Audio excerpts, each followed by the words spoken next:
Fala, meu lindo, minha linda.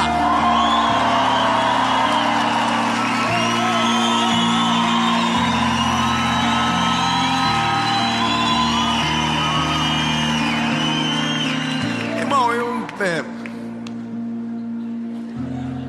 se um dia você puder ir numa série,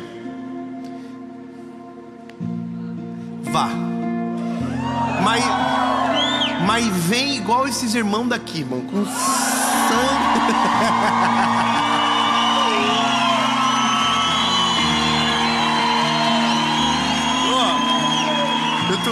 Eu tô muito feliz. Eu quero ministrar o que está no meu coração. A gente vai para a mensagem, mas não antes de eu...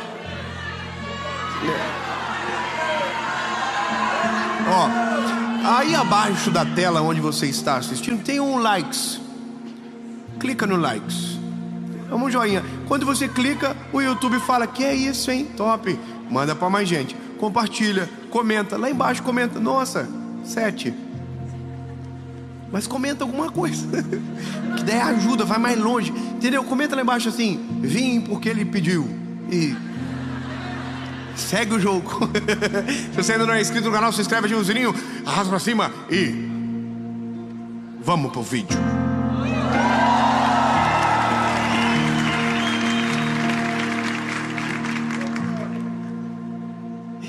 Ai, ai. Quem é da década de 90 aqui? Você é um mais desanimado, você percebe? Você vai levar assim. Quem é 2000? Já tem mais fôlego já. Um já matou 18 que falou aqui, né? Quem tem botox?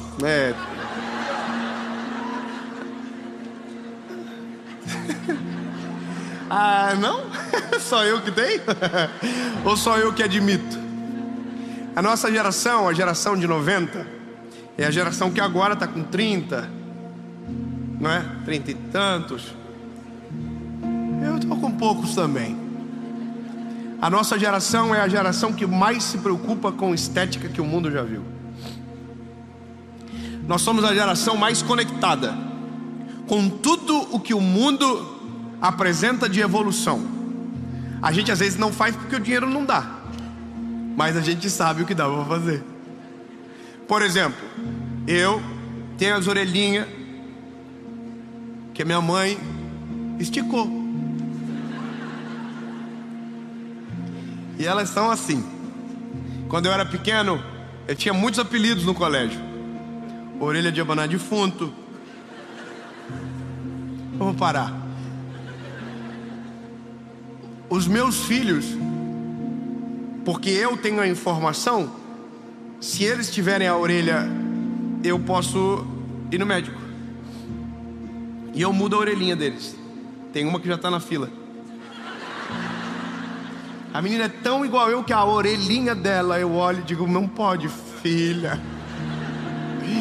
Mas eu não vou deixar ninguém chamar ela de orelha de abanar defunto, irmão. Se chamar, vai entrar no pau. Mas se der, eu dou uma arrumadinha. A nossa geração consegue mudar muito fácil a estética, o estereótipo, o exterior. A gente é a geração do preenchimento. É uma coisa nova agora, né? As irmãs tudo em silêncio. A boca cresce do nada. Os irmãos rindo, né? Queixo tudo quadradinho. Do nada. O problema é os filhos que vão nascer, não vão ser a cara de ninguém. Mas isso a gente resolve depois. Agora pode fazer, que é maneiro, até é engraçado. Tem um povo que tá mais exagerado, né? Dá até um pouco de medo assim. Você olha e fala assim: que é isso, amigo? Bateram?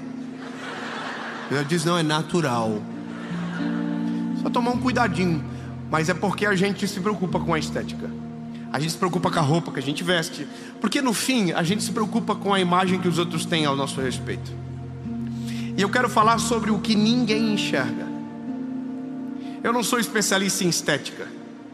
Eu não sou especialista em estereótipo. Por mais que todo mundo que está aqui sabe julgar como ninguém o estereótipo do outro. Todo mundo conhece alguém que é rico, mas tem cara de pobre. E todo mundo conhece um pobre.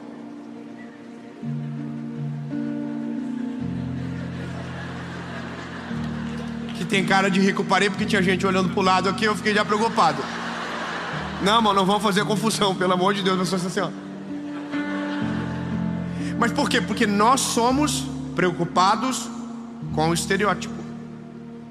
Para nós, algumas coisas têm cara, algumas funções têm cara. Agora, o que eu, a partir daquilo que vou ler, quero falar com você, não tem a ver com isso. Tem a ver com o que ninguém enxerga. Aliás, o que as pessoas enxergam confunde muito aquilo que elas não sabem por não enxergar. O texto é Mateus capítulo 6, versículo de número 4. Mateus capítulo de número 6, versículo de número 4. Que a tua obra seja feita de maneira oculta, e o seu Pai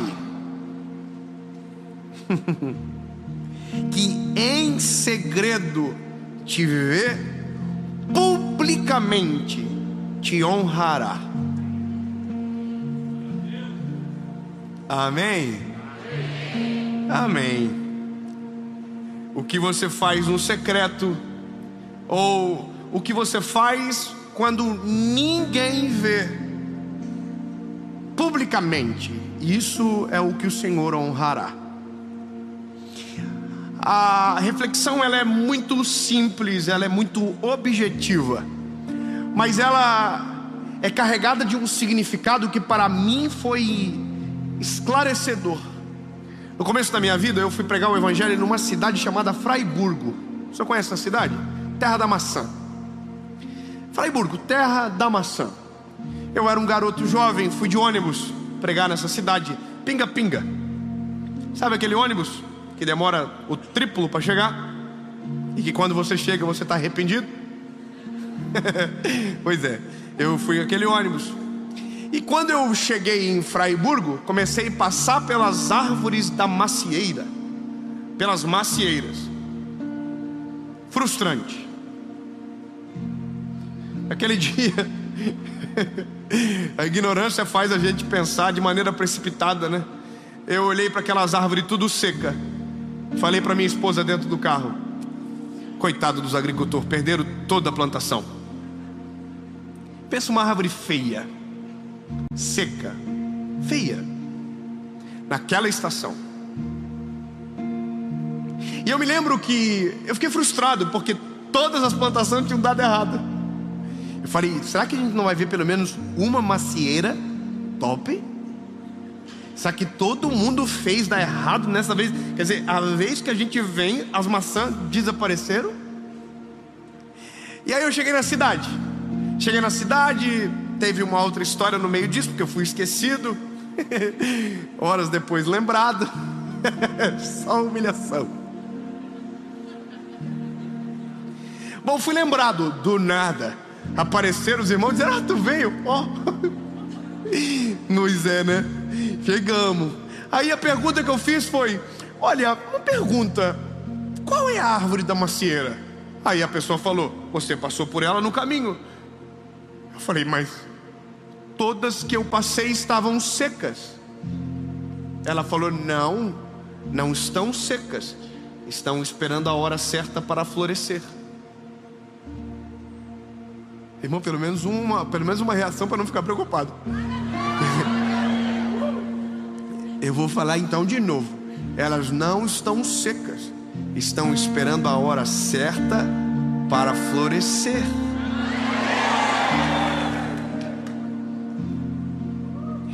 Lembra que a gente falou sobre processo agora há pouco? Lembra?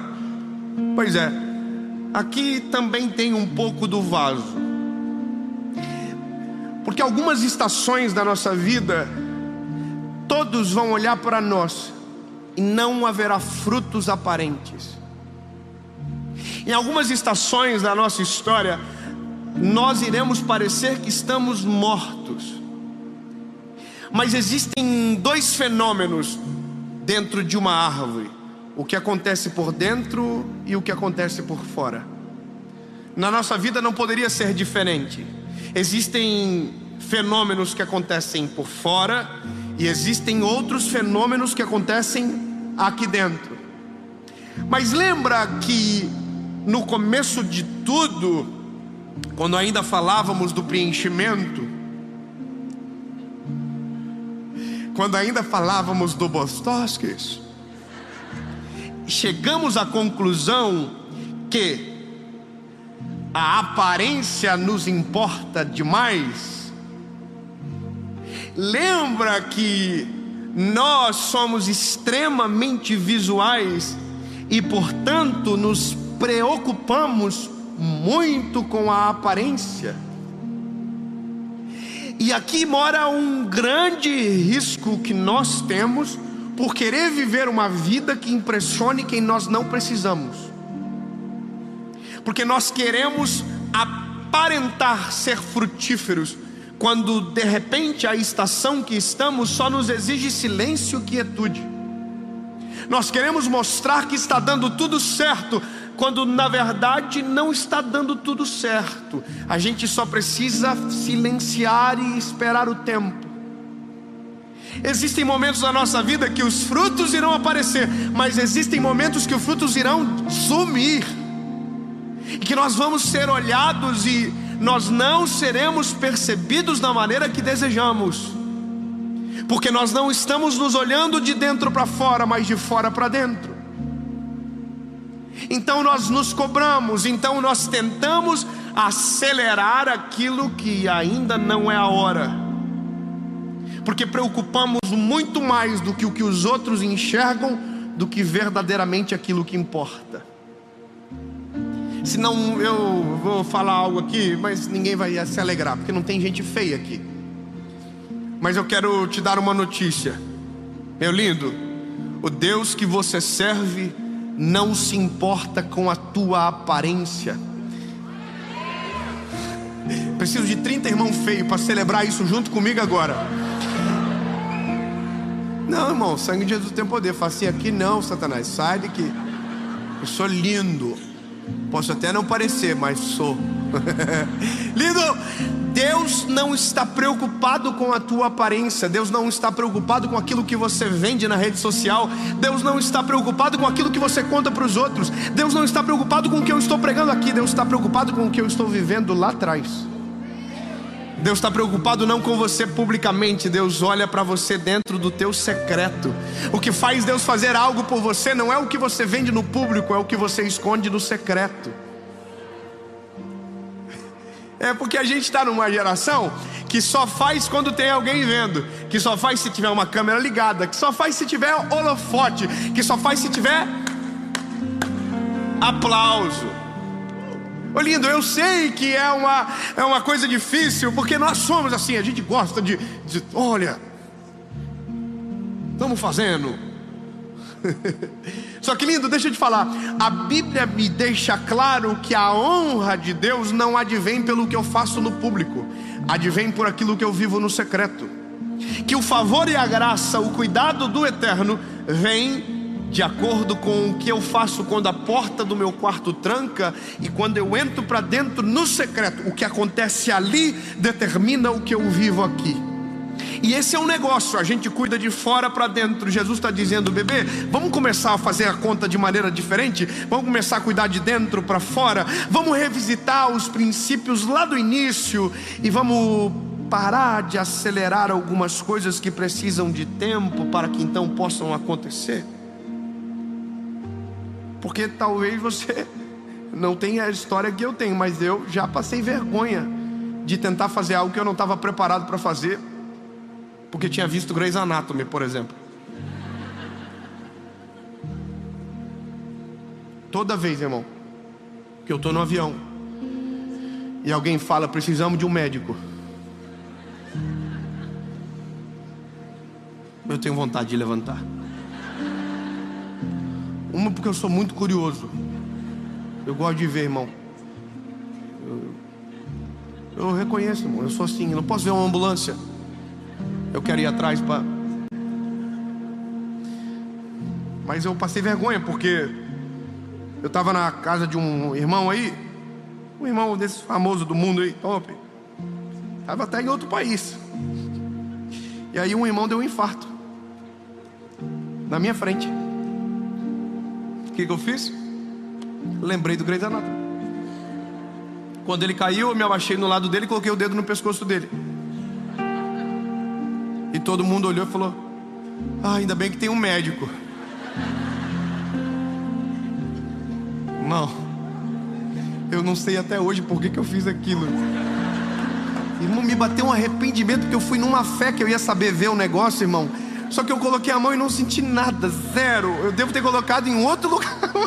E aí alguém falou assim: ai, que bom que tem um médico. Eu falei assim: eu não sou médico não, minha senhora, só tô confundindo. Porque o que eu fiz parecia que eu era. E a gente confunde os outros quando a gente faz o que a gente não é para impressionar quem a gente não precisa. A nossa identidade fica perdida no espaço, porque o tempo inteiro a gente está sendo o que alguém precisa, não quem a gente é. A gente está o tempo todo preocupado em fazer algo que nos coloque numa posição de destaque, mesmo sem querer.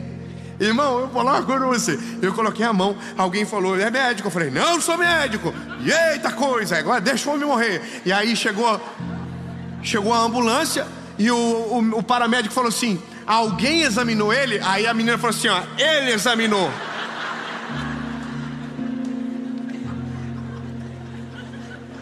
E aí o paramédico perguntou pra mim: e aí, como é que tava a pressão dele? Eu falei: tava ruim. Mas e aí? Tava difícil, tava bem preocupante. Ele tá assim, tá até meio branco, se o senhor observar. Naquele dia eu aprendi, irmão: nunca faça algo que você não foi forjado para fazer. Nunca tente ser alguém que Deus não fez você para ser. Não tente tomar a vaga de alguém naquilo que Deus não te deu autorização para entrar. Porque sabe qual é o negócio? Quando eu entendo que o segredo de Deus comigo é o meu secreto e não o meu público, eu paro de me preocupar com o que os outros pensam e começo a ouvir e obedecer o que Deus está querendo comigo. Deve mais estar seco por fora, mas a árvore está profunda por dentro. As raízes estão procurando os ribeiros, as raízes estão descendo. E entenda, meu lindo, que mesmo que nada por fora esteja acontecendo, por dentro tem uma árvore crescendo para baixo. O processo talvez não te faça florescer e ficar famoso, mas faz a tua raiz ser tão profunda que vento nenhum te derruba, vento nenhum te destrói. Entenda, lindo, toda tempestade quando vem só destrói o que não tem raiz. Então agora eu olho para esse texto e eu começo a dizer: então Jesus quer dizer que se eu faço o bem eu não preciso ficar contando para os outros? Não. Jesus, então, eu não preciso então mostrar? Porque o Senhor diz que as nossas obras têm que ser conhecidas perante o Pai e perante os homens. A questão é, aqui dentro, por que você faz? É para os homens ou para a glória de Deus perante os homens? Porque tem uma diferença, não tem? Porque tem o mesmo texto bem próximo que diz o que a mão direita faz, a esquerda não precisa saber. Você já viu que temos uma geração agora de filântropos do Instagram? É bem maneiro. Eles ajudam, mas só se estiver filmando. E é uma coisa linda. A gente fica: oh my God. É emocionante. Só que nem sempre é verdadeiro. É lindo, mas nem sempre é real. Porque a preocupação não é, muitas das vezes, eu não posso generalizar, mas ela não é genuína. O objetivo é difuso. E alguns dias atrás li um livro do Tim Keller chamado Deus Pródigo, que dizia que fazer o certo pelo motivo errado é a mesma coisa que fazer nada. E aí, bebê, eu quero provocar você para uma luta que é a luta do secreto. É aonde ninguém enxerga, é onde ninguém te aplaude, aonde não tem glória, aonde não tem holofote, mas é exatamente esse ambiente que te prepara para este. É exatamente esses cenários que te fazem viver algo extraordinário e não perder o coração. É o secreto, é o escondido, é o oculto, é o que só Jesus enxerga. Eu tenho uma palavra sempre quando eu vou aconselhar um jovem, faz muito tempo que eu não faço, mas a minha palavra sempre é assim: olha, você sabia que Deus vê tudo o que você faz?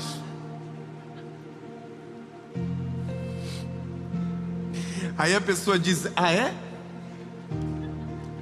Então ele vê quando eu vou trabalhar? Então ele vê quando eu vou estudar? Ele também vê quando você está trancadinho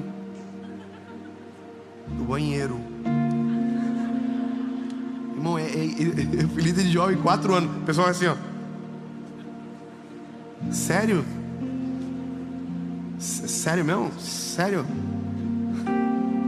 Irmão, é muito bom.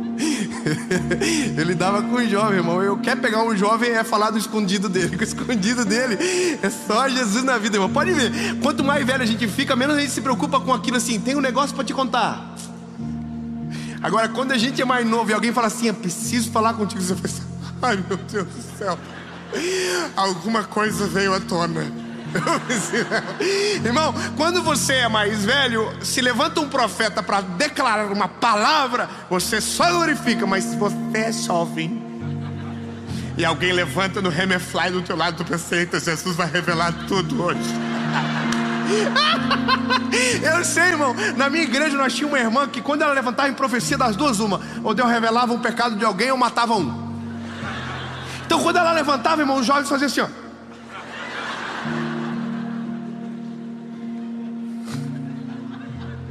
Porque o secreto é o que Deus importa.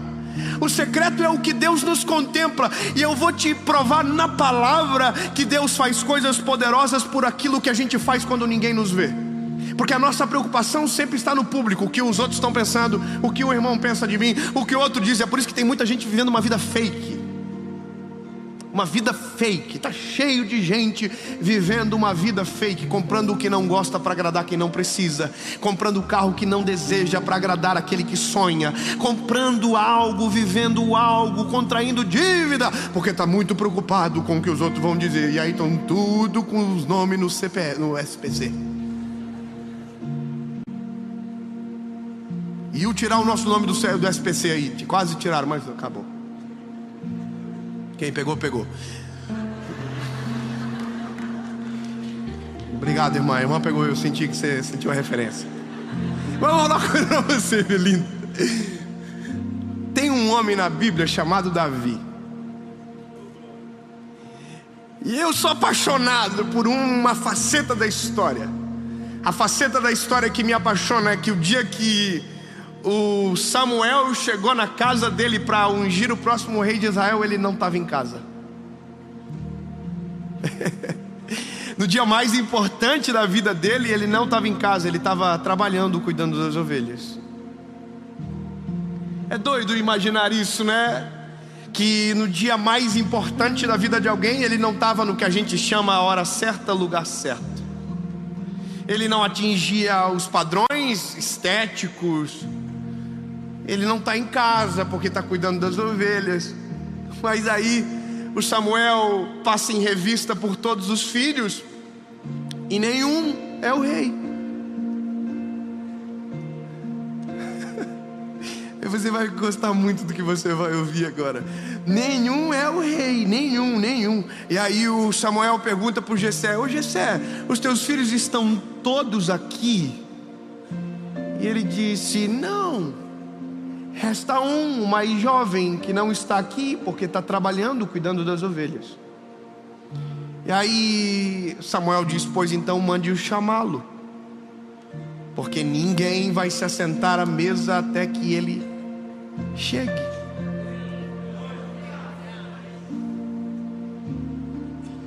Eu vou falar para você não perder a referência.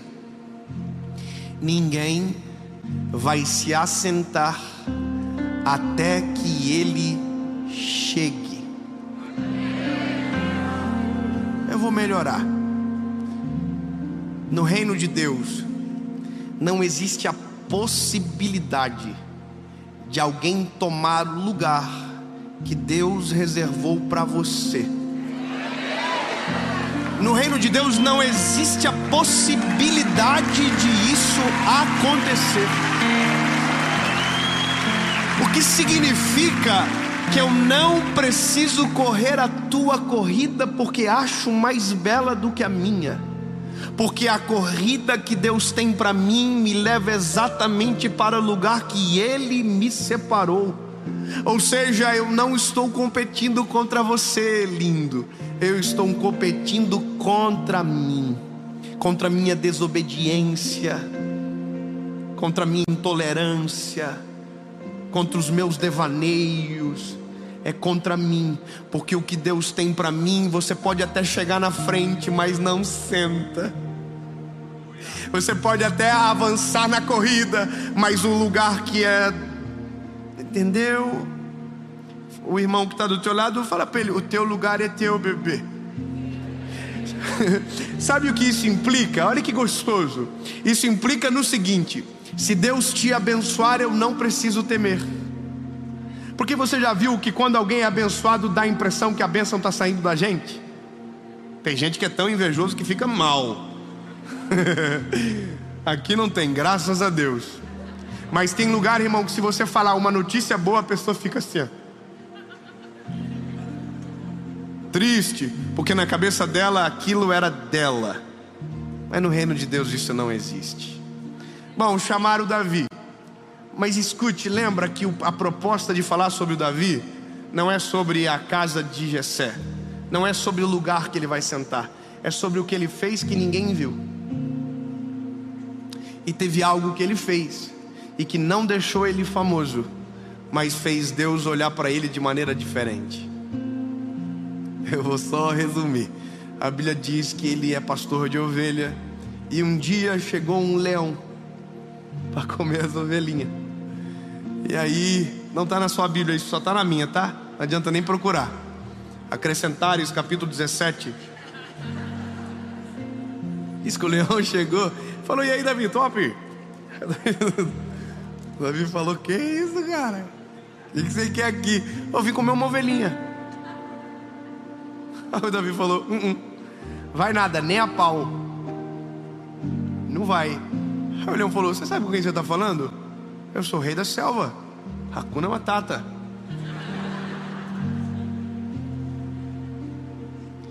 Bom, resumindo a história, o leão descansa no Senhor. Hippie leão foi embora. O Davi não ficou famoso, não virou feed do Instagram, não teve live. Os irmãos provavelmente não estavam ligados. Samuel não sabia. Mas o leão descobriu da pior maneira que aquele garotinho era sinistro. E aí chegou um urso que não sabia do leão. Hippie urso. Morreu tudo. Aí de repente você estranha o Davi sendo chamado para a casa do pai dele para ser ungido ao reinado de Israel. Oh bebê, é porque tem coisas que acontecem que você não vê. Eu não enxergo, mas Deus dos céus e da terra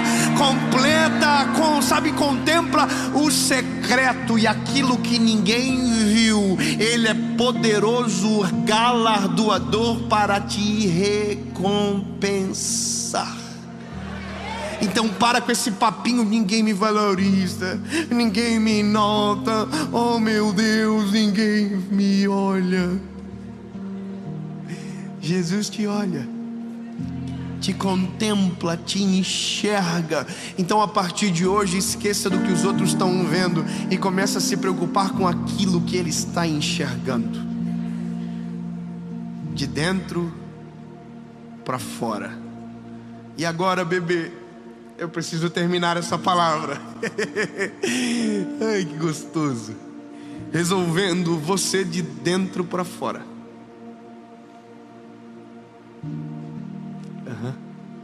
Porque lembra que antes, quando a gente era mais novo, que falava que a gente tinha que ser cristão, a gente lembrava da roupa que o cristão usava?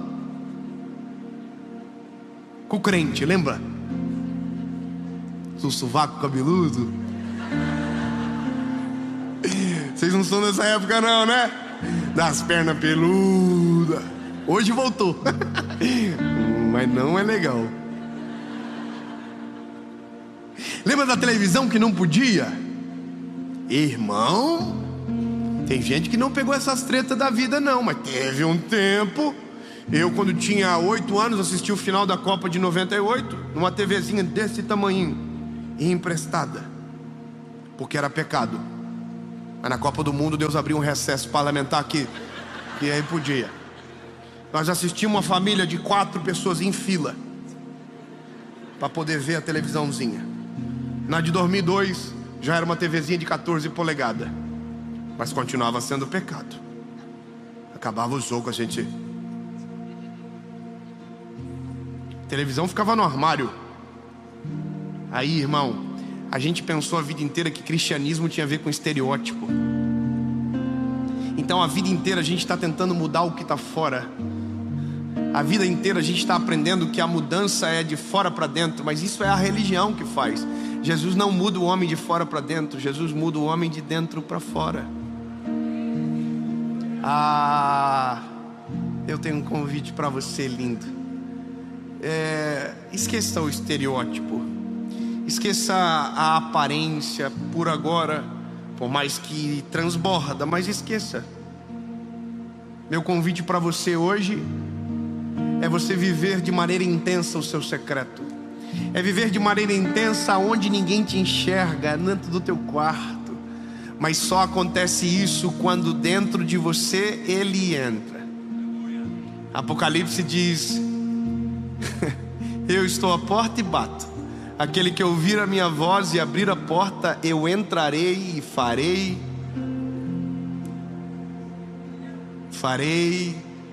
morada.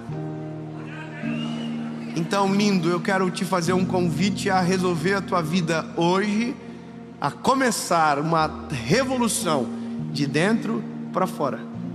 Se você chegou aqui hoje e se você está nessa mensagem se sentindo injustiçado, se sentindo esquecido, porque ninguém te vê, bom, a boa nova é que você nunca foi perdido de vista. O Senhor sempre esteve olhando por você, para você. Mas tem uma maneira maravilhosa de viver isso tudo, é sabendo que agora não é de fora para dentro, é de dentro para fora. E o meu convite para você é: deixa Ele entrar.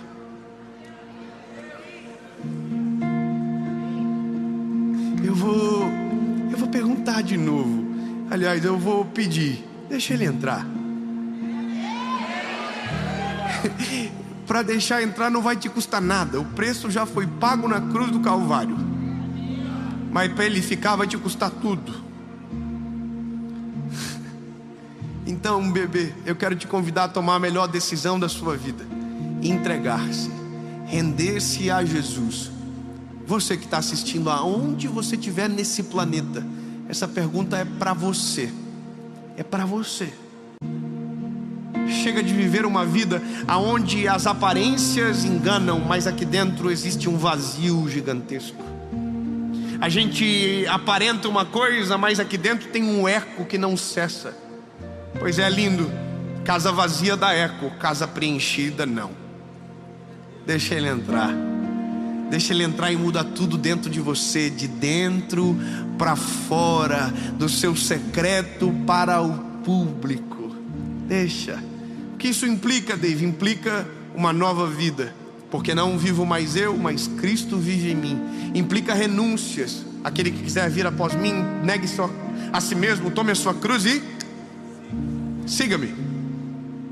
É uma morte, é exatamente isso: morrer para este mundo e viver nele, para Ele.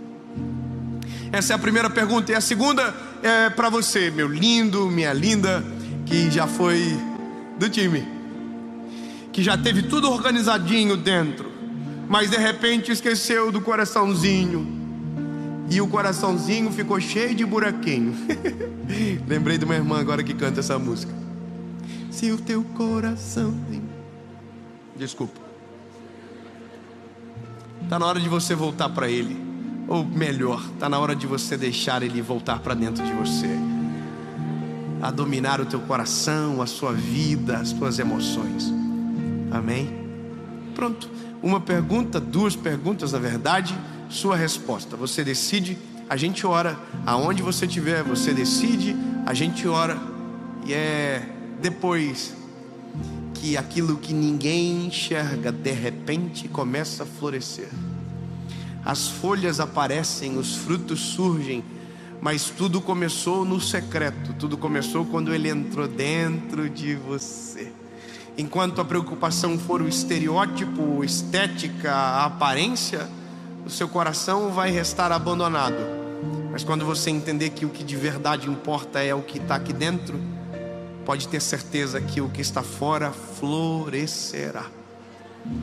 Duas perguntas, uma resposta. Se você está aqui e quer tomar essa decisão, eu vou contar até 3, você levanta a sua mão. Amém? 1, 2, 3.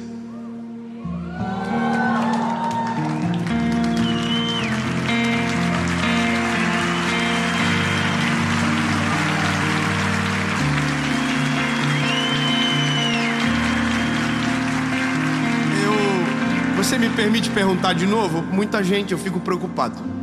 Às vezes alguém entendeu errado. Eu vou perguntar de novo, mas agora não só para você, mas para você que está aí, assistindo no outro lado. Se você quiser tomar essa decisão, eu quero fazer esse convite para você. David, o que eu faço? Se você puder, ajoelhe. Se você puder, levante. Se você puder, pare. Mas se você não puder nenhuma das coisas, apenas ore comigo, palavra após palavra. E entenda que isso é só o começo da jornada. Uma vida com Jesus não se resume em um vídeo ou a um encontro. É uma jornada que dura para sempre. Se você está tomando essa decisão, escreve nos comentários: eu estou tomando esta decisão, que nós queremos celebrar isso com você. E se você está vendo esse vídeo e você não está tomando a decisão, vai nos comentários, e aonde tiver alguém tomando essa decisão, celebra o que Deus está fazendo na vida dessa pessoa agora. E para você, tem certeza? Se você tem certeza, levante a mão.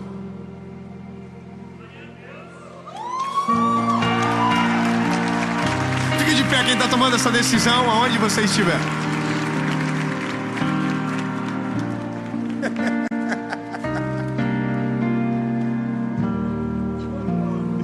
Não sei se na sua Bíblia está escrito, mas na minha está, que quando um pecador se arrepende, tem uma festa que começa no céu.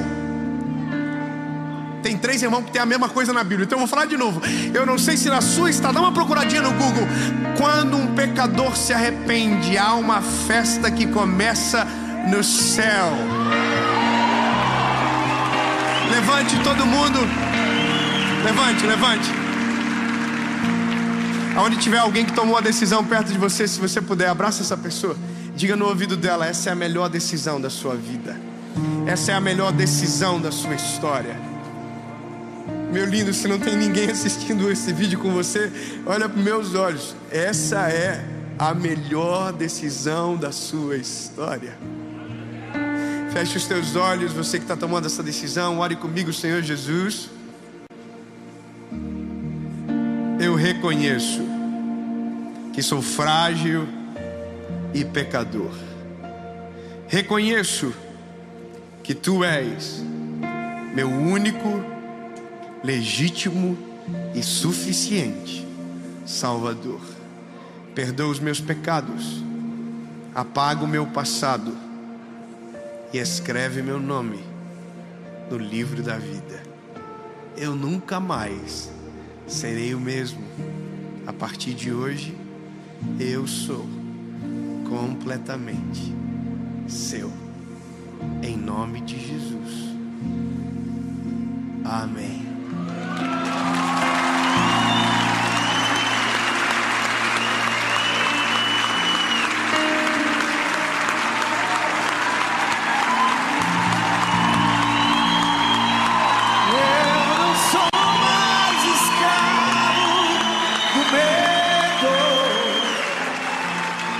eu sou filho de Deus. Se você está pela internet tomando essa decisão, sabe, nós temos uma ferramenta para te ajudar. Uma ferramenta para que você possa fazer o discipulado, para que você continue nessa jornada que hoje é só o começo. Aqui nos links é só você procurar o aplicativo o dia seguinte. Eu quero que você faça o discipulado, eu quero que você complete essa jornada. E depois, aí lindo, se prepare para a melhor, maior e mais extraordinária jornada da sua vida. Porque hoje é só o primeiro passo de uma eternidade que está preparada para você. Deus abençoe.